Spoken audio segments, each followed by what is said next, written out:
வணக்கம் டீச்சர்ஸ். இது ஸ்ரீ பாலஜெகநாதன் கந்தசாமி. இப்போ நம்ம ஒரு தமிழ் கிளாஸ் பார்க்க போகிறோம். அதாவது பிஇஓ கொண்டாட தமிழ் கிளாஸ் நம்ம இன்னைக்கு பார்க்குறோம். அதுக்கு முன்னாடி வழக்கம் போல ஒரு குட்டி கதை. இங்கே கீழே பிக்சரில் தெரியக்கூடிய பின்னாடி தெரியக்கூடிய இந்த பிக்சர் பார்த்தீங்க அப்படின்னா இது வந்து ஒரு வால். இந்த வால் வந்து பார்த்தீங்கன்னா ரொம்ப பழமையான ஒரு வால். இப்போ இங்கே என்ன சொல்ல போகிறேன் அப்படின்னா, இந்த வால் வந்துட்டு ஒருத்தர் கையில் கிடைக்குது. இது கிடைச்சதுமே சரி இது என்ன பண்ணுறது இதை வச்சுட்டு நம்ம அப்படின்ட்டு ஒரு பல இரும்பு கடையில் போயிட்டு அந்த வாழை கொடுக்குறாரு. கொடுத்துட்டு இது எவ்வளோ கூட கிடைக்குமோ கொடுங்க அப்படின்னு கேட்குறாரு. அவர் அதை வாங்கி பார்த்துட்டு வெயிட் போட்டு பார்த்துட்டு என்ன இது ஒரு 10-15 கிலோ தேரும், இது 1 கிலோ 50 ரூபா, ஒரு 500-600 கிடைக்கும், அவ்வளோதான். இந்த வாளோட வேல்யூ வந்து உங்களுக்கு ஒரு 500-600 தான் கொடுப்பேன் அப்படின்னு சொல்லிட்டு அவர் சொல்றாரு. உடனே அந்த வாளை வாங்கிட்டு இல்லைங்க இதெல்லாம் அந்த அளவுக்கு அந்த ரேட்டுக்குள்ள செட் ஆகாது அப்படின்னு அதை வாங்கிட்டு அவர் இன்னொரு கடைக்கு போறாரு. அந்த கடை பார்த்தீங்க அப்படின்னு இந்த வாள் வேல் இதெல்லாம் விற்கக்கூடிய ஒரு கடை. சரிட்டு அந்த கடையில் கொண்டு போய் இந்த வாளை கொடுக்குறாரு. கொடுக்கும் பொழுது அவர் வாங்கி பார்த்துட்டு சரி இதெல்லாம் செய்கூலி சேதாரமா நிறைய இருக்கும் போல, இந்த வாளுக்கோட அந்த வேல்யூ இதெல்லாம் பார்த்துட்டு சரிப்பா உனக்கு ஒரு 2000 ரூபாய் நான் தர்றேன் அப்படின்னு சொல்லிட்டு அந்த கடைக்காரர் சொல்றாரு. ஏன்னா அவரு அந்த வாழை செஞ்சு அனுபவம் இருக்கு இல்லைங்களா, சரி இதெல்லாம் வேலையெல்லாம் நிறைய செஞ்சிருப்பாங்க போல அப்படின்னு சொல்லிட்டு அதுக்கு ஒரு 2000 ரூபாய் தரலாம் அப்படின்னு சொல்றாரு. இல்ல அதெல்லாம் கட்டிப்படியாதான்ட்டு அவர் அந்த வாழை எடுத்துட்டு போயிட்டு ஸ்ட்ரெயிட்டா ஒரு தொல்பொருள் ஆய்வாளர் அந்த மாதிரி இருக்கக்கூடிய அந்த ஒரு இடத்துல போயிட்டு அந்த அரசு பொருட்காட்சி பெருங்காட்சியகம் சொல்றோம் இல்லைங்களா, அந்த மாதிரி ஒரு இடத்துல போயிட்டு அந்த தொல்பொருள் காட்சியகத்துல போயிட்டு அதை அங்க இருக்கிற சீஃப் கிட்ட இந்த வாழை கொடுக்குறாரு. அதை அவரை வாங்கி பார்த்துட்டு கார்பன் மெத்தட் படி அது எந்த காலத்தை சேர்ந்தது அப்படின்னு சொல்லிட்டு அதை நல்லா ஆராய்ச்சி பண்ணி பார்த்துட்டு வந்து அவர்கிட்ட அந்த வாழை கொண்டு வந்து கொடுத்துருக்கிட்ட இந்த வாள் உங்களுக்கு எப்படி கிடைச்சது, இந்த வாள் வந்து என்னுடைய மதிப்பு வந்து நான் எவ்வளவு தர போறேன்னா 10 கோடி நான் தர்றேன், தயவு செஞ்சு எனக்கு கொடுத்துருங்கன்னா அவரு கெஞ்சறாரு. 10 கோடி தர இந்த வாளுக்கு நீ எனக்கு தயவு செஞ்சு கொடுங்க அப்படின்னு கெஞ்சறாரு. விஷயம் இங்க என்ன நான் சொல்ல வரேன் அப்படின்னா, இந்த பொருள் ராஜராஜ சோழன் அவர்கள் பயன்படுத்தின வாள். இந்த வாளோட பெருமை ஒரு தொல்பொருள் ஆய்வாளருக்கு தெரியுது. ஓ இது ராஜராஜ சோழன் காலகட்டத்தில் அதுல இருக்கக்கூடிய அந்த சில சிம்பிள்ஸ் அதே மாதிரி அந்த கார்பன் முறைப்படி பயன்படுத்தி அதை வச்சு அதை பார்க்கும்போது எந்த காலத்தை சேர்ந்தது அப்படின்றது அந்த முறை அத்தனையுமே அவருக்கு அந்த வரலாற்று சான்றுகள் அவருக்கு அது தெரிஞ்சிருக்க. உடனே என்னுடைய வேல்யூ வந்து ராஜராஜ சோழனே பயன்படுத்தின வாள் நம்ம கையில் இருக்கா, அதை வந்து பொருட்காட்சியில் நம்ம வச்சு அதை விளம்பரம் பண்ணா எத்தனை பேர் வந்து பார்ப்பாங்க, அது எவ்வளவு பணம் நம்ம சம்பாதிக்கலாம் அப்படின்னு சொல்லிட்டு அந்த வாள் கொண்டு வந்து கொடுத்தவர்கிட்ட நான் 10 கோடி தர்றேன் தயவு செஞ்சு கொடுத்துங்கன்னு சொல்லி கேட்கிறாரு. சோ இங்க நாம எடுத்துக்கூடிய ஒரு முக்கியமான தகவல் என்ன அப்படின்னா, உங்களுடைய மதிப்பும் பிஇஓ எக்ஸாம் எழுதி ஒரு பெரிய கிரேட்ல உட்காந்து ஒரு கெத்தா போக வேண்டிய அளவுக்கு உங்களுடைய மதிப்பு இருக்கும் பொழுது நீங்க இப்ப எந்த இடத்துல இருந்துட்டு இருக்கீங்க அப்படிங்கிறது தெரிஞ்சுக்கோங்க. ஆக ஒரு பொருளாகட்டும் ஒரு மனிதனாகட்டும் இருக்க வேண்டிய இடத்துல இருந்தால், உங்கள் மதிப்பு தெரிந்தவர்களின் பத்தியில நீங்கள் இருந்தால் உங்கள் மதிப்பு உயரும், உங்கள் மதிப்பை பத்தி தெரியும். சோ நீங்க எந்த இடத்துல இருக்கீங்க, உங்களுடைய பவர் என்ன, உங்களுடைய வேல்யூ என்ன அப்படிங்கிறது உங்க வேல்யூ தெரிந்தவர்கள் கிட்ட போய் நீங்க இருக்கணும். உங்க தெரிந்த அந்த பொசிஷன்ல போய் இருக்கணும். அந்த போஸ்டிங்ல நீங்க இருந்தா மட்டும்தான் உங்க வேல்யூ மற்றவங்களுக்கு தெரியும். அதை விட்டுட்டு நான் ஏதோ ஒரு எக்ஸாம் பாஸ் பண்ணேன், நான் வந்து இந்த போஸ்ட்ல இருக்கேன், ஓகே சந்தோஷம் ஃபைன் இல்லைன்னு சொல்ல, பட் அது உங்க தகுதிக்கு திறமையான உங்க திறமைக்கும் தகுதியான ஒரு வேலை தானா அப்படின்னு யோசிச்சு பாருங்க. சோ எந்த ஒரு பொருளாகட்டும் நீங்களாகட்டும் ஒரு எக்ஸாம் எழுதி பாஸ் பண்ணி ஏதோ ஒரு போஸ்டிங் போனீங்க, ரைட் ஃபைன் இருந்துட்டு போகுது, பட் நீங்க ஒரு பிஇஓ லெவல்ல போகக்கூடிய ஒரு பெரிய வேல்யூபிளான ஒரு பர்சன் ஆகிய நீங்க எந்த இடத்துல இருக்கீங்கன்னு நீங்க தெரிஞ்சுக்கோங்க. ஓகே ரைட், இன்றைய கிளாஸ்க்கு நம்ம போக ஆரம்பிச்சலாம். பிஇஓ சிலபஸ் பேஸ் பண்ணி தமிழ் கிளாஸ் நம்ம கண்டினியூ கொண்டு போயிட்டு இருக்கோம். அதனுடைய கண்டினியூட்டி தான் தொடக்க கால தமிழ் சமூகமும் பண்பாடும் அப்படின்ற டைட்டில் இருந்து இன்னைக்கு நம்ம சில பாயிண்ட்ஸ்லாம் நம்ம பார்க்க போறோம்.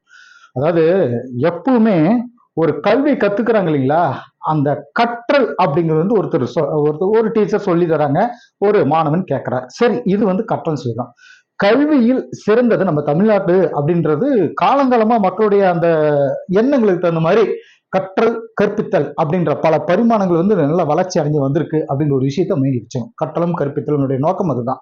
சரிங்க, இதுல என்ன நம்ம எக்ஸாம் பாயிண்ட் ஆஃப் வியூ நம்ம தெரிஞ்சுக்கணும்னா, பண்டைய தமிழ் இலக்கண நூலான தொல்காப்பியத்தை கூட பாருங்க, ஓதர் பிரிவு தொல்காப்பியத்துல கத்துக்கிறதுக்கு உண்டான அந்த பிரிஞ்சு போற அந்த விஷயத்தை வந்து ஓதர் பிரிவு அப்படிங்கிற ஒரு பிரிவுல சொல்லியிருப்பாங்க. என் வகை மெய்ப்பாடு பத்தி சொல்றப்ப கல்வி ஒருத்தருக்கு பெருமிதம் அப்படின்னு சொல்ற அளவுக்கு ஒரு கண்டென்ட் நம்ம அதை சொல்லியிருப்பாங்க. தொல்காப்பியம் நன்னூல் இதெல்லாமே இலக்கண நூல் தான் இல்லைங்களா. சோ இந்த தொல்காப்பியம் நன்னூலும் ஆசிரியர்கள், அதாவது ஒரு ஆசிரியர்கள் வந்து மாணவர்களுக்கான இலக்கணம், ஆசிரியர்களுக்கு ஒரு இலக்கணம், மாணவர்களுக்கான ஒரு இலக்கணத்தை வந்து வகுத்து வச்சிருக்காங்க.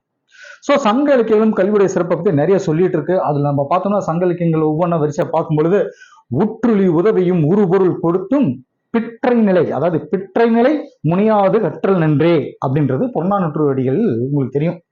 ஆரியப்படை கடந்த நெடுஞ்செழியன் பத்தி சொல்லுது. இதோட பொருள் பார்த்தீங்கன்னா பொருள் கொடுத்தும் தொண்டு செய்தும். சரிங்களா, ஆசிரியர்கிட்ட மாணவர்கள் கல்வி கத்துக்கிட்டாங்க. உற்றுளி சொல்றோங்களே, சோ ஆசிரியர்கிட்ட மாணவர்கள் கத்துக்கிட்டாங்க, பொருள் கொடுத்தோ இல்ல தொண்டு செய்தோ அந்த இதை கத்துக்கிட்டாங்க அப்படிங்கிற ஒரு சிறப்பை வந்து அதில் சொல்லியிருப்பாங்க. சங்க காலத்தை சேர்ந்தவர்களுக்கு அதாவது எப்படின்னா குடும்பம், அரசு, சமூகம், இந்த மூணு முக்கியம் இல்லைங்களா, குடும்பம், குடும்பத்தில் அரசு, சமூகம் அப்படின்ற ஒரு மூணு நிலைகளையும் சிறப்பா இருந்திருக்கு சங்ககால கல்வி முறை அப்படின்னு சொல்லி சொன்னாங்க. அந்த கல்வி, அந்த சமூகத்துக்கு கல்வி எந்த அளவுக்கு தேவை அப்படிங்கிற விஷயத்தை தெரிஞ்சுப்பாங்க. சங்ககால தமிழகத்துல தமிழ் ஆட்சி மொழியாகவும் பயிற்று மொழி சொல்லிக் கொடுக்கக்கூடிய மொழியாகவும் இலக்கிய மொழியாகவும் அங்க எழுதி வச்சிருக்கக்கூடிய ஒரு இலக்கிய மொழியாகவும் இருந்திருக்கு. தமிழகத்துல அப்ப இருந்த அரசியல் சுதந்திரத்தால தமிழ்நாடு பூராவும் தமிழ் தான் ஆட்சி மொழியாகவும் கல்வி மொழியாகவும் சமயம், வணிகம், பிசினஸ் பண்றதுக்கு அந்த வணிகம், இந்த மாதிரியான எல்லா துறைகளையும் பொது மொழியாகவும் இருந்துச்சு அப்படின்னு சொல்லிட்டு ராசமாணிக்கனார் சொல்லியிருக்காரு. அதனால அவருடைய பேர் இந்த இடத்துல நம்ம சொல்லியிருக்கோம். ராசமாணிக்கனார் சொல்லியிருக்காரு. ஏன்னா தமிழ்நாட்டுல அப்ப இருந்த கல்வி முறை பார்த்தீங்கன்னா அதோடைய சிறப்பை பத்தி அவர் சொல்லுது, அதுல எந்த அளவுக்கு சிறப்பா இருந்திருக்கு அப்படிங்கிறது. நெக்ஸ்ட், தமிழகத்துல கற்பித்தல் பணியை சிறப்பா செஞ்சதால சங்கம் அப்படிங்கிற அமைப்பு நிறைய பேர் ஒன்னா சேர்ந்து, அதாவது சங்கம்னு ஒரு அமைப்பு இருக்கு அப்படின்னா அந்த இடத்துல வந்துட்டு நிறைய பேர் ஒன்னா சேர்ந்து விவாதம் செஞ்சுட்டு அதுல பங்கெடுத்துக்கிற ஒரு சமாச்சாரத்தை சொல்லியிருப்பாங்க. ஸோ அது மட்டும் இல்லாம சான்றோர் அவை, அரங்கூர் அவயம், அப்புறம் சமணப்பள்ளி, பௌத்த பள்ளி, ஏன்னா சமண மகாவீரர், பௌத்த பள்ளி புத்தர் சொல்றோம்ல, ஸோ பௌத்த பள்ளி, இந்த மாதிரியான அமைப்புகள் சங்க காலத்துல சங்க காலத்திலயும் சரி, சங்கம் மறுவின காலத்திலயும் சரி கற்பித்தல் வேலையை சிறப்பா செஞ்சுட்டு தான் இருந்துச்சு. ஸோ இந்த கல்வியை கொடுக்கறதுக்காக ஒவ்வொரு காலகட்டத்திலையும் கல்வியை சொல்லி கொடுக்கணுங்கிறதுக்காக எத்தனையோ அமைப்புகள் வந்து அதை செஞ்சுட்டு இருந்திருக்காங்க. மன்னராட்சி காலத்துல கூட பாத்தீங்கன்னா போர் பயிற்சிகள் தர்றதுக்கும் முக்கியமா கல்வி வச்சிருந்தாங்க. கல்வி கற்றுக் கொடுக்கிற ஆசிரியர்களுக்கு 3 வகை பிரிவினர் இருந்தாங்கன்றதெல்லாம் நம்ம தெரிஞ்சுக்கலாம். இவங்க கிட்ட கல்வி கத்துக்கிற அந்த மாணவர்கள் சிறுவன், மாணவன், ஆசிரியர் 3 வகை பிரிவினர் இருந்தாங்க. மாணவர்கள் வந்துட்டு சிறுவன், மாணவன், கேட்போன் அப்படின்னு சொல்லிட்டு வகையா பிரிச்சிருந்தாங்க. ஆசிரியரையும் 3 வகையா பிரிச்சிருந்தாங்க, அந்த மாணவர்களையும் பல வகைகளை பிரிச்சாங்க. இப்போ ஒரு சில பட்டங்கள் வந்து நமக்கு புக்கில் கொடுத்துருக்காங்க. இது எக்ஸாம் பாயிண்ட் ஆஃப் கேட்கக்கூடிய ஒரு கண்டென்ட். இப்படி இந்த மாதிரி ஒன்று கொடுத்துட்டு இதோடைய மீனிங் என்னன்னு சொல்லி கொடுப்பாங்க. இப்போ கணக்காயர் இருக்குன்னு வச்சுக்கோங்களேன், அதாவது எழுத்து இலக்கியம் உரிச்சொல், அதாவது நிகண்டுன்னு சொல்லக்கூடியது. எழுத்து இலக்கியம் உரிச்சொல் நிகண்டுன்னு சொல்றது. கணக்கு, மேத்ஸை கத்துக் கொடுக்குற ஒரு பேர் கணக்காயர். மேத்ஸை கணக்கை கத்துக் கொடுக்குற பேர் கணக்காயர். இப்படி சாட்டை வச்சுக்காங்க. அடுத்து ஆசிரியர் அப்படிங்கிறதுக்கு ஒரு டெபினிஷன் கொடுத்துருப்பாங்க. ஆசிரியர் அப்படின்னா இப்ப இருக்கக்கூடிய ஐவகை நிலங்கள், ஐவகை இலக்கணங்கள், எழுத்து, சொல், பொருள், யாப்பு, அணி, இதுக்கெல்லாம் மூலாதாரமாக இருந்தது 3 வகை இலக்கணங்கள் தான் இல்லைங்களா. சோ அதை சொல்லி கொடுத்து அதுக்கான எடுத்துக்காட்டாக இந்த பேர் இலக்கியங்கள், பெரிய இலக்கியங்கள்ல சொல்லி கொடுப்பாங்க. அவங்களுக்கு பேரு ஆசிரியர் அப்படின்னு சொல்லிட்டு ஒரு பேர் கொடுத்துருப்பாங்க. இது வந்து ஆசிரியருக்கு உண்டான பேர். அடுத்து குறவர் அப்படின்னா யாருன்னு பாத்தீங்கன்னா சமய நூல், தத்துவ நூல், இதையெல்லாம் சொல்லி கொடுக்குற பேர் குறவர் அப்படின்னு சொல்லி சொல்றாங்க. பள்ளிகள் அப்படின்னா என்ன, அதுக்கு அப்போ அந்த காலகட்டத்தில் என்னென்ன பேருன்னா கலைகள், கல்வி, இந்த மாதிரியான விஷயங்களை சொல்லி கொடுக்கக்கூடிய ஒரு பிளேஸுக்கு பேரு பள்ளிகள் அப்படின்னு சொல்லிட்டு இன்னைக்கு அதான் சார் நடந்திருக்கு. கலைகள் அதிகம் இல்லை, விளையாட்டு இப்போ வந்து கல்வியை கற்றுக் கொடுத்துருக்காங்க. சரி, மன்றம் அப்படிங்கிறதுக்கான அந்த டெஃபினேஷன் என்ன சொல்லி கொடுத்துருப்பாங்கன்னா அப்போ வந்து கத்துக்கிட்ட வித்தைகளை அரங்கேற்றக்கூடிய ஒரு இடமாக மன்றம் இருந்துச்சு அப்படின்னு சொல்லி சொல்றாங்க. இப்போ சான்றோர் அவை அப்படிங்கிறது இன்னொரு இந்த இடத்துல நம்ம படிப்போம். அதாவது சான்றோர் அவை அப்படின்னா செயல்களை சீர்தூக்கி, அதாவது நம்ம செஞ்சுட்டு இருக்க இந்த செயல்களை சீர்தூக்கி நல்லா பர்ஃபெக்டா பார்க்கக்கூடிய ஒரு அவையாக இருந்துச்சு அப்படின்னு சொல்லி சொல்றாங்க. சரிங்களா. சோ இதெல்லாம் கல்வி அந்த காலகட்டத்தில் இருந்தது. அப்புறம் அது மட்டும் இல்லாம கல்வியோட சிறப்புகளை பத்தி சில நூல்கள் சொல்லுவாங்க. அதாவது முதல்ல வந்து திருமந்திரம், துணை, ஏன் துணை நான் எழுதியிருக்கேன்னா திருமந்திரம் என்ன சொல்றதுன்னா துணையாய் வருவது தூய நற்கல்வி. அதனால துணை, திருமந்திரம் T2 அப்படின்றத மனசுல வச்சுட்டீங்கன்னா துணையாய் வருவது தூய நற்கல்வி அப்படிங்கிறது திருமந்திரம் சொன்ன வார்த்தைகள். நாலடியார்ல அழகு, ஏன் அதை சொல்றேன்னா கல்வி அழகே அழகு அப்படின்னு சொல்லப்படுவது நாலடியார். 4 விஷயம் தெரிஞ்சனால அழகு, கல்விதான் அழகுன்ற விஷயத்த அவங்க சொல்றாங்க. அடுத்து ஔவையார். இப்ப ஔவையார் என்ன சொல்றாங்கன்னா இளமை, ஔவையார் இளமையில் கல் அப்படின்னு சொல்லியிருப்பாங்க. ஔவையார் இந்த பாருங்க, ஔவையார் கிட்ட நல்லா போட்டிருப்பாங்க. அதே மாதிரி இளமை அப்படிங்கிற ஒரு விஷயத்தையும் எக்ஸாம்பிள் ஒரு ஷார்ட் கட் வச்சுக்கோங்க. ஔவையார் இளமையில் கல் அப்படின்னு சொல்லியிருப்பாங்க. அதே மாதிரி கல்வி கற்றுக் கொடுக்கக்கூடிய இடங்கள் வந்துட்டு பள்ளி அப்படின்னு சொல்லிட்டு, பள்ளி அப்படிங்கிற இந்த வார்த்தையை பாருங்க, திவாகரன் நிகண்டு, அதே மாதிரி பள்ளி அப்படின்னு பெரிய திருமொழியும் ஓதும் பள்ளி அப்படின்னு திவாகரன் நிகண்டு சொல்லுவோம். சரிங்களா, இது ஒரு முக்கியமான. கல்லூரி அப்படிங்கிற ஒரு வார்த்தை பாருங்க, சீவக சிந்தாமணியில நம்ம இதுல பார்த்திருப்போம். சீவக சிந்தாமணியில கல்லூரி அப்படின்னு சீவக சிந்தாமணின்னு சொல்லுது. இதுல கற்றலுக்கு உதவுற அந்த 8 கற்றைகள், அந்த புத்தகம் இருக்கு பாருங்க, அந்த புத்தகத்துக்கு வேறு வேறு பேர்கள். ஏடு, சுவடி, பொத்தகம், பொத்தகம், பொத்தகம், பணுவல், நூல் அப்படின்னு பல பேர்கள் வந்து அந்த புக்குக்கு வேற வேற பெயர்கள் வச்சிருக்கோம் அந்த கட்டுரைகளுக்கு. அடுத்து சமண பௌத்த பள்ளிகள், சமண சமயத்தை தோற்றுவித்த மகாவீரர், பௌத்த சமயத்தை தோற்றுவித்த புத்தர், இதெல்லாம் வரலாற்று நம்ம வரிசை அங்க பார்ப்போம். ஏன்னா நேபாளம், லும்பினி இதெல்லாம் நம்ம வரிசை பார்த்துருப்போம். சரி, அது தனியா கிளாஸ் ஹிஸ்டரியில சொல்லுங்க. சமண சமயத்துடைய தலையாய அறங்கள் அப்படின்னு எடுத்துட்டீங்கன்னா கல்வி, மருந்து, உணவு, அடைக்கலம் தங்குறதுக்குரிய ஒரு இடம். சோ இந்த 4 கொடைகளும் சமண சமயத்துடைய தலையாய அறங்கள் அப்படின்னு சொல்லி சொல்லப்படுது. சமண சமயத்தை சேர்ந்த திகம்பர துறவிகள், திகம்பரர், சரிங்களா, திகம்பரர் துறவிகள், திகம்பரர்கள் ஆடைய துணிந்தவர்கள், இதெல்லாம் நம்ம படிச்சிருப்போம். அந்த துறவிகள் வந்துட்டு மலை குகைகள்ல தங்குறாங்க. அவங்க தங்குற இடங்கள்லயே கல்வியையும் அந்த சமய கருத்துகளையும் மாணவர்களுக்கு கற்றுக் கொடுத்ததா ஒரு தகவல் நமக்கு உண்டு. பள்ளி அப்படிங்கிற சொல்லுக்கு இன்னொரு வார்த்தை பாருங்க, படுக்கை அப்படின்னு ஒரு பெயர் உண்டு. அது என்ன சார் பள்ளி படுக்கை, இது என்ன வேற ஏதோ, அப்படியே நம்ம ஸ்கூல்ல படிக்கும்போது சார் கிளாஸ் நடத்தலாம்னா அருமையான தூக்கம் வரும், அப்ப அது நமக்கு ஒரு படுக்கையா தான் இருந்திருக்கும். அந்த மாதிரி மைண்டெல்லாம் நீங்க போயிடக்கூடாது. படுக்கை அப்படிங்கிறது வந்து பாத்தீங்கன்னா பள்ளி அப்படிங்கிற சொல்லுக்கு படுக்கை ஏன் போடுறதுன்னா அவங்களுடைய படுக்கைகள், அதாவது அந்த துறவிகள் படுத்து உறங்கினாங்க பாருங்க, அந்த படுக்கைகள் மேல மாணவர்கள் உட்கார்ந்து கத்துக்கிட்டனால அதுக்கு படுக்கை என்ற வேறொரு பெயரும் உண்டு. சரிங்களா, கல்விக்கூடம், பள்ளிக்கூடம் அப்படின்னு சொல்லப்படுது. சரி, பள்ளி அப்படிங்கிற சொல் சமணம், பௌத்தம் இந்த சமயங்களுடைய கொடை அப்படின்னு சொல்றது. அது நமக்கு கொடுக்கப்பட்ட சமண பௌத்த சமயங்களுடைய கொடை அப்படிங்கிறது அதனுடைய பொருளாக நம்ம எடுத்துக்கணும். சரிங்களா, கொடை அது கொடுத்தா நமக்கு கொடை அப்படின்றது நீங்க வச்சுக்கணும். சரி, இப்போ இது வரைக்கும் இந்த சமண இதில் பார்த்தீங்க. அதே மாதிரி சமண பள்ளிகளில் படித்த மாணவர்கள் தங்களுடைய ஆசிரியர்களுக்கு எடுத்த படுக்கைகளை பற்றி திருச்சி மலைக்கோட்டையிலையும், இங்க பாருங்க அதுக்கான ஒரு எக்ஸாம்பிள் நம்ம சொல்லியிருப்போம். திருச்சி மலைக்கோட்டையிலையும் தமிழகத்துல ரொம்பவே ஃபேமஸான அந்த சமண குன்றுன்னு சொல்லப்படக்கூடிய கழுகு மலையிலையும் இருக்கிற கல்வெட்டுகள் சொல்லுது. ஸோ அது ஒரு முக்கியமான பாயிண்டா நம்ம வச்சுக்கணும். வந்தவாசி பக்கத்துல இருக்கக்கூடிய வேடல் அப்படிங்கிற ஊர்ல கூட பாருங்க, வந்தவாசி பக்கத்துல இருக்கக்கூடிய அந்த வேடல் அப்படிங்கிற ஊர்ல இருந்த சமண பள்ளியில பெண் சமண ஆசிரியர் ஒருத்தர் 500 மாணவர்களுக்கு கல்வி சொல்லி கொடுத்தாங்க அப்படின்ற ஒரு தகவலை அதை நம்ம படிச்சுக்கிறோம். நெக்ஸ்ட் இதுல பாருங்க ஒரு முக்கியமான பேர், பட்டின குரத்தி அப்படின்னு சொல்லக்கூடிய ஒரு சமண பெண் ஆசிரியர், அவங்க வந்துட்டு விளாம் பக்கத்துல சமணப்பள்ளி ஒண்ணு நிறுவிட்டு இது சமண பள்ளிகள்ல பெண்களும் ஆசிரியர்களா இருந்தாங்க அப்படிங்கிற ஒரு விஷயத்த நாம் தெரிஞ்சுக்கலாம். சரிங்களா, சோ அதுக்கான ஒரு ஆதாரமா அதை சொல்றாங்க. பெண்களுக்குன்னு தனியா கல்வி கத்துக்கிறதுக்காக அந்த சமண பள்ளிகள், பெண் பள்ளிகள் அப்படின்னு சொல்லப்படுது, அது தனியா இருந்திருக்கு. இன்னைக்கு பரவலா சொல்லப்படக்கூடிய பட்டி மண்டபம் அப்படின்ற அந்த வார்த்தை பாருங்க, இது மணிமேகலையே சொல்லியிருக்கு. பட்டிமண்டபம் அப்படிங்கிற கலை வடிவம் சமயத்துறையிலிருந்து தான் வந்துச்சு. பட்டிமண்டபம் அப்படிங்கிறது, பட்டிமண்டபம் அப்படிங்கிறது சமய கருத்துக்களை விவாதம் செய்யக்கூடிய ஒரு இடமாக மணிமேகலை சொல்லியிருப்பாங்க. அந்த நூல்ல சீத்தலை சாத்தனார் எழுதின மணிமேகலை நூல்ல பட்டிமண்டபத்தை சொல்லியிருப்பாங்க. அதாவது ஒட்டிய சமயத்து உருபொருள்வாதிகள் பட்டிமண்டபத்து பாங்கறிந்து எருமி, இது எவ்வளவு சூப்பரான ஒரு வரிகள். ஒட்டிய சமயத்து உருபொருள்வாதிகள், அதாவது அங்க இருக்கக்கூடிய வந்து டிஸ்கஸ் பண்றதுக்காக, அவங்களுடைய வந்து வாதம் பண்றதுக்காக பட்டிமண்டபத்து பாங்கறிந்து எருமீன், அந்த பட்டிமண்டபத்தோட ரூல்ஸ் அண்ட் ரெகுலேஷன்ஸ் தெரிஞ்சுட்டு நீங்க அதில் ஏறுங்க அப்படின்னு சொல்லிட்டு அந்த மணிமேகலை சொல்லுங்க. சரி, தமிழகத்துல இருக்கிற காஞ்சிபுரத்துக்கு வந்த யுவான் சுவாங் அப்படின்ற அந்த சீன பயணி, அதாவது புனித பயணிகளின் இளவரசன் அழைக்கப்படுபவர் யுவான் சுவாங். இந்தியாவிற்கு வந்த முதல் சீன பயணி பாகியான். இந்த ரெண்டுக்கு வித்தியாசம் நல்லா தெரிஞ்சுக்கணும். சரிங்களா, அதே மாதிரி அப்துல் ரசாக், இந்த மாதிரி எல்லாம் நிறைய படிப்போம். சரி, அதே மாதிரி நம்ம சந்திரகுப்த மௌரியர் அவருடைய அரசவையில் தங்கி நின்று பண்ண அந்த மெகஸ்தனிஸ் இண்டிகா அப்படிங்கிற நூல், இதெல்லாம் பார்த்தீங்கன்னா அங்க அந்த கிரேக்க நாட்டிலிருந்து வந்தவர்கள் அப்படின்னு நம்ம சொல்லி படிப்போம். சரி, அந்த பயணிகளின் லிஸ்ட் தனியா படிங்க, அதுல ஒரு கொஸ்டின்ஸ் நம்ம கண்டிப்பா இருக்கு. சரிங்களா, சரி, இங்க இருக்கிற இந்த காஞ்சிபுரத்துக்கு வந்த சீன பயணி யுவான் சாங் அங்க இருந்த பௌத்த பல்கலைக்கழகத்தை தங்கி சிறப்புரையாக பேசியிருக்காரு, ஒரு சிறப்புரை ஆட்டி இருக்காரு அப்படிங்கிற ஒரு விஷயத்தையும் சொல்லப்பட்டிருக்கு. பௌத்தமும் சமணமும் தமிழகத்தினுடைய கல்வி வரலாற்றுக்கு செஞ்ச பெரும் பங்கு பத்தி நிறைய தெரிஞ்சுக்கலாம். ஸோ இது வந்து ரொம்ப முக்கியமானது. அடுத்து மரபு வழி கல்வி முறைகள் அப்படிங்கிறத நம்ம பார்ப்போம். இது வெரி இம்பார்ட்டன்ட். இந்த குருகுல கல்வி முறை, தென்னை பள்ளி, இதெல்லாம் வந்து பார்த்தீங்கன்னா இது ஸ்டார்டிங்ல வரக்கூடிய குருகுல கல்வி முறை அப்படிங்கிறது உங்களுக்கே தெரியும். அதிகபட்சம் நீங்க அதை கேள்விப்பட்டிருக்கீங்க. இந்த முறையில மாணவர்கள் ஆசிரியர்கள் இருக்கக்கூடிய இடத்துக்கே போயிட்டு அவர் கூட தங்கி அவருக்கு தேவையான பணிகளை எல்லாம் செஞ்சு கல்வியை கத்துட்டாங்க. இது என்னன்னா செய்து கற்றல், வாழ்ந்து கற்றல், எளிமையாக வாழ்தல் அப்படிங்கிற அடிப்படையில இந்த குருகுல முறை வந்து இருந்ததாக ஒரு தகவல் சொல்லாங்க.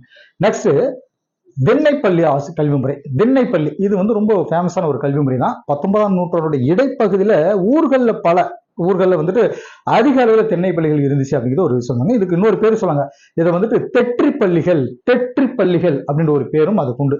தெற்றி இந்த மாதிரி எழுதிக்கோங்க, குண்டுரா தெற்றி பள்ளிகள். தென்னை பள்ளிகளுக்கு வந்து இன்னொரு பேரு தெற்றி பள்ளிகள் அப்படின்ற ஒரு பேரும் உண்டு. சரி, தென்னை பள்ளிக்கூட ஆசிரியர்கள் பார்த்தீங்கன்னா கணக்காயர்கள் அப்படின்னு சொல்லுவாங்க. ஏற்கனவே நம்ம கணக்கு சொல்லிக் கொடுக்குற பேர் கணக்காயர் அப்படின்னு சொல்லியிருப்போம். அந்த மாதிரி தென்னை பள்ளிக்கூட ஆசிரியர்கள் வந்து கணக்காயர்கள் அப்படின்னு சொல்லப்படுறாங்க. சரிங்களா? அந்த காலத்து கல்வி முறை தென்னை பள்ளி முறை அப்படின்னு தமிழகத்துல சொல்லிட்டு இருந்தாங்க. இந்த பள்ளிகள் ஒரே மாதிரியான வரன்மொழிகள், அது என்ன சொல்ல, இதுக்கான சில ரூல்ஸ் அண்ட் ரெகுலேஷன் படி வேலை செய்யல, இது வந்து செயல்படலை, ஏற்றத்தாழ்வுகள் நிறைய இருந்துச்சு. அதனால ஆங்கிலேயர்கள் வந்து தென்னை பள்ளிகள், பாடசாலைகள், அதை என்ன சொல்றது, மக்தாபுகள்னு சொல்லக்கூடியது, மதராசாக்கள், இதெல்லாம் கல்வி நிலையங்கள் சொல்றது, இந்த மதராசாக்கள் மாதிரியான கல்வி அமைப்புகளுடைய நாட்டு கல்வி அப்படின்னு சொல்லி சொன்னாங்க. இந்த அமைப்புகளுக்கு ஆங்கிலேயர்கள் என்ன பேர் வச்சாங்க, நாட்டு கல்வி அப்படின்னு சொல்லிட்டு வச்சிருந்தாங்க. இந்த பள்ளிகள்ல பாடத்திட்டம், அதுக்கு தகுந்த மாதிரியான நேரம், அப்புறம் சொல்லிக் கொடுக்கக்கூடிய அந்த முறை, இது எல்லாமே பாத்தீங்கன்னா ஆசிரியருடைய விருப்பப்படிதான் நடந்துட்டு இருந்துச்சு அப்படின்ற தகவல் உண்டு. இருந்தாலும் இந்த பள்ளிகள் ஓரளவுக்காவது பொதுமக்கள் கிட்ட போய் அந்த கல்வி தேவையை நிறைவு செய்ததாக ஒரு தகவல் உண்டு. தமிழகத்துல விடுதலைக்கு முன்னாடி கல்வி வளர்ச்சி எப்படி இருந்துச்சு அப்படின்ற ஒரு விஷயத்த நம்ம இதோட டைட்டில் அதில் பார்க்க போறோம். கல்வி வளர்ச்சி முறை எப்படி இருந்தது அப்படின்னா, முதல்ல வந்து 1826 சென்னை ஆளுநர் சர் தாமஸ் மன்றோட ஆணைக்காத்த மாதிரி, சென்னை ஆளுநர் சர் தாமஸ் மன்றோடைய அந்த ஆணைக்காத்தபடி பொது கல்வி வாரியம் போட்டாங்க. அடுத்து 1835 சென்னை மருத்துவக் கல்லூரி நம்ம சொல்லக்கூடிய அது வந்து ஸ்டார்ட் பண்ணிருப்பாங்க. அங்கதான் அப்ப அந்த வருஷத்துல தான் சென்னை மருத்துவக் கல்லூரி தொடங்கினாங்க. இது இந்தியாவில முதல்ல தொடங்கின 2 மருத்துவக் கல்லூரிகள்ல ஒன்று இந்த சென்னை மருத்துவக் கல்லூரி. எவ்வளவு சிறப்பு பாத்தீங்களா இதுக்கு. நெக்ஸ்ட் அடுத்ததா இப்போ 1854 பொதுக்கல்வித்துறை அப்படின்னு சொல்லிட்டு நம்ம இந்த இடத்துல படிக்க போறோம். என்ன அப்படின்னா, இந்த பொதுக்கல்வித்துறையை நிறுவன ஆண்டு வந்து 1854. இந்த காலகட்டத்தில் தான் முதல் பொதுக்கல்வி இயக்குனர் டிபிஐ நியமனம் செஞ்சாங்க. சரிங்களா? இது ஒரு தகவல் இந்த இடத்துல பார்ப்போம். அடுத்த ஒரு இயர் பாத்தீங்க அப்படின்னா 1857 சென்னை பல்கலைக்கழகம். இது ரொம்ப முக்கியம். அதாவது இந்த வருஷத்துலதான் சென்னை பல்கலைக்கழகம் தொடங்கினாங்க. 1859 1794 தொடங்கின அந்த ஸ்கூல் ஆஃப் சர்வே அப்படிங்கிற நிறுவனம், சரிங்களா, ஸ்கூல் ஆஃப் சர்வே அப்படிங்கிற ஒரு நிறுவனம் 1859 கிண்டி பொறியியல் கல்லூரியா வளர்ச்சி அடைஞ்சது. கிண்டி பொறியியல் கல்லூரியாக வளர்ச்சி அடைஞ்சது இந்த இடத்துல 1859 ஸ்கூல் ஆஃப் சர்வே அப்படின்னு சொல்லக்கூடியது. ரைட். இப்போ 1910 அப்படிங்கிற ஒரு வருஷத்தை பார்த்துக்கோம். 1910 தமிழ்நாடு இடைக்கல்வி வாரியம் ஸ்டார்ட் பண்ணுங்க. 1911 பள்ளி இறுதி வகுப்பு, எதுக்காக அந்த வார்த்தை அதோடு நிறுத்தி வச்சிருக்கேன்னா, மாநில அளவிலான பொது தேர்வு நடைமுறைக்கு வந்தது இந்த வருஷம் தான், 1911 தான். அப்புறம் சென்னை மாகாணத்தில் பார்த்தீங்கன்னா 12,490 தென்னை பள்ளிகள் இருந்துச்சு அந்த டைம்ல. அதே சமயத்துல அந்த தென்னை பள்ளிகளுடைய தரம் ஐரோப்பிய நாடுகளுடைய அப்போதைய கல்வி தரத்தை விட உயர்ந்ததாகவே இருந்ததாக ஒரு தகவல். அது யார் காலகட்டத்துல, சர் தாமஸ் மன்றோ அவருடைய காலகட்டத்திலேயே அந்த ஆய்வு எடுத்திருக்காங்க. அப்ப ஐரோப்பிய கல்வி முறையை விட இந்த கல்வி முறை ரொம்ப சிறப்பாக இருந்தது அப்படின்ற ஒரு நியூஸை கொடுத்திருப்பாங்க. அடுத்து உயர்நிலை கல்வி முறை. இதுல வந்து என்ன சொல்லணும்னா, தனிநிலையில புலவர்கள் கிட்ட கத்துக்கிற உயர்நிலை கல்வி முறை அப்படிங்கிற வகைமைக்குள்ள இந்த கல்வி முறை வரும். இந்த உயர்நிலை கல்வின்னு சொல்றது இன்னைக்கு வந்து உயர்நிலை கல்வி முறை அப்படிங்கிறது வந்து கல்வி, அது ஹை ஸ்கூல் 10th லெவல் இருக்கிறது. திருவாடுதுறை ஆதீன மடத்தோட தலைமை புலவராக இருந்த மகாவித்வான் மீனாட்சி சுந்தரனார் கிட்ட, அவர்கிட்ட படிச்ச நம்ம தமிழ் தாத்தா ஊவே சாமிநாதர் இந்த முறையில் தான் பாடம் கத்துக்கிட்டாரு அப்படின்ற ஒரு விஷயத்த நம்ம வச்சுக்கலாம்.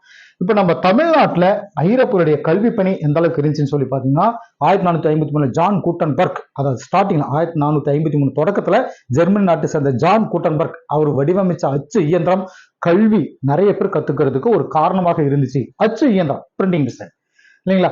1706 டச்சு பரப்பு சங்கம், அதாவது எதுக்காக நம்ம சொன்னோம், டச்சுக்காரருடைய சமய பரப்பு சங்கம் தமிழகத்துல முதல்ல கல்வி பணியில் ஈடுபட்டதாக ஒரு தகவல் உண்டு. என்ன அப்படின்னா, தரங்கம்பாடியில முதல்ல அச்சுக்கூடத்தை ஏற்படுத்தினாங்க இந்த டச்சுக்காரர். இது அடிக்கடி எக்ஸாம்பிள் கேட்ட கேள்வி.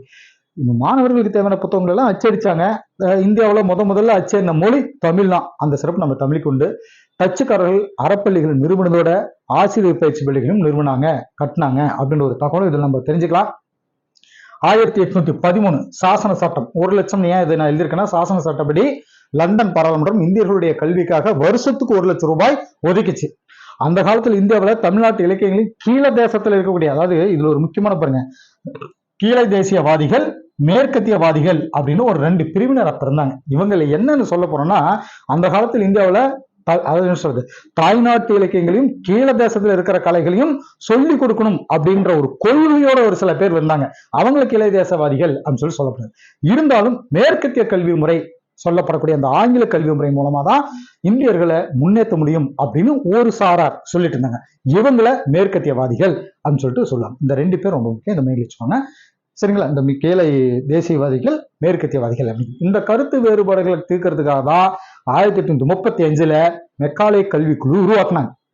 ஹென்றி ஆடம்ஸ் சொன்ன வார்த்தைகள் ஒரு சிலது நான் சொல்றேன், வெரி இம்பார்ட்டன்ட். ஹென்றி ஆடம்ஸ் சொன்ன ஒரு சில வார்த்தைகள் கொடுத்திருப்பாங்க. அதாவது ஆசிரியரால சர்வ வல்லமையிலும் பாதிப்பினை ஏற்படுத்த முடியும். ஒரு ஆசிரியர் நினைச்சாங்கன்னா எவ்வளவு பெரிய பாதிப்பினால ஏற்படுத்த முடியும். அவரால் ஏற்படக்கூடிய அந்த நல்ல விளைவுகளை அவர்களாலேயே மதிப்பிட முடியாது. அந்த அளவுக்கு ஆசிரியருக்கு பவர் இருக்கு அப்படின்ற ஒரு விஷயத்த மைண்ட்ல வச்சுக்கோங்க. அதை சொன்னது யாருன்னா ஹென்றி ஆடம்ஸ். சரிங்களா? வெரி வெரி வேல்யூபுளான வேர்டு அது. 1854 சார்லஸ் வுட் தலைமையான குழுவோட அறிக்கையை அடிப்படையா வச்சு இப்ப இருக்கக்கூடிய கல்வி முறையும் தேர்வு முறையும் வந்துச்சு, இன்னைக்கு நடந்துட்டு இருக்கிறது. இந்த சார்லஸ் வுட்டோட அறிக்கை இந்திய கல்வி வளர்ச்சியின் மகா சாசனம் அப்படின்னு சொல்லுவாங்க. சார்லஸ் வுட்டினுடைய கல்வி அறிக்கை இது வந்து வெரி இம்பார்ட்டன்ட். இந்திய கல்வி வளர்ச்சியின் மகா சாசனம் அப்படின்னு சொல்லப்படுது. 1882 ஹண்டர் கல்விக்குழு சீரடை முறை, தாய்மொழியிலேயே கல்வி கத்துக்கலாம் அப்படிங்கிறத கட்டாயமாக்கி பல புதுசா பல ஸ்கூல் வந்து தொடங்கி நடத்துற பொறுப்பையும் தனியாருக்கு கொடுத்தாங்க. ஆங்கிலேயர்கள் ஆட்சி செஞ்ச 19ஆம் நூற்றாண்டுல நம்ம நாட்டில் எழுத படிக்க தெரிஞ்சவங்களுடைய எண்ணிக்கை 15% தான் இருந்தது. நாடு விடுதலை அடைஞ்சது இந்த நிலையை மாற்றணும் அப்படின்னு நினைச்ச நம்ம அரசு இந்திய அரசியலமைப்பு சட்டம் உறுப்பு 45 கீழ் 45 அப்படின்னு மேல் வச்சிருக்காங்க. 45 கீழ் 14 வயதுக்குட்பட்ட அத்தனை பேரும் கட்டாயமாக இலவச கல்வி கொடுத்தாங்கன்னு அப்படின்னு சொல்லிட்டு சட்டம் போட்டது மட்டும் இல்லாம அந்த குறிக்கோளை நிறைவேற்றுறதுக்காக 5 ஆண்டு திட்டங்கள்ல போட்டு அதுக்கு நிதிகளையும் ஒதுக்கீடு செஞ்சாங்க. இதோட விளைவா நாடு பூரா கல்வி வளர்ச்சியில பெரிய அளவுக்கு ஒரு முன்னேற்றம் கிடைச்சது. குறிப்பா தமிழகத்துல கல்வி நிலை சீரா வளர ஆரம்பிச்சது. அது மட்டும் இல்லாம அரசு அதாவது வளர்ந்து வர காலத்துக்கு ஏற்ற மாதிரி கல்வி முறையிலும் சில மாற்றங்கள் கொண்டு வந்துட்டு இருந்தாங்க. அதாவது குருகுல கல்வி முறை, தென்னை பள்ளி, கல்வி நிலையம் அப்படின்னு பல வளர்ச்சிகளை பார்த்தோம். நம்ம கல்வி அமைப்பு முறை இன்றைக்கு பாத்தீங்கன்னா அரசியல் தொழில்நுட்பத்தோட, அதாவது அறிவியல் தொழில்நுட்பத்தோட, அரசியல் கட்சி அப்படிங்கிறது ஒரு பக்கம், அறிவியல் தொழில்நுட்பத்தோட உதவியால வேகமா வளர்ந்துட்டு வந்துட்டு இருக்கு அப்படின்றது இந்த டைட்டிலோடைய பினிஷ் பண்ணிக்கலாம் இன்றைய கிளாஸஸ். ஸோ இது வெரி வெரி இம்பார்ட்டன்ட் ஏரியா. இதுல நமக்கு கண்டிப்பாக எக்ஸாம் கொஸ்டின்ஸ் வரும். ஓகே, அடுத்த வீடியோவில் நான் உங்களை சந்திக்கிறேன். Thank you teachers.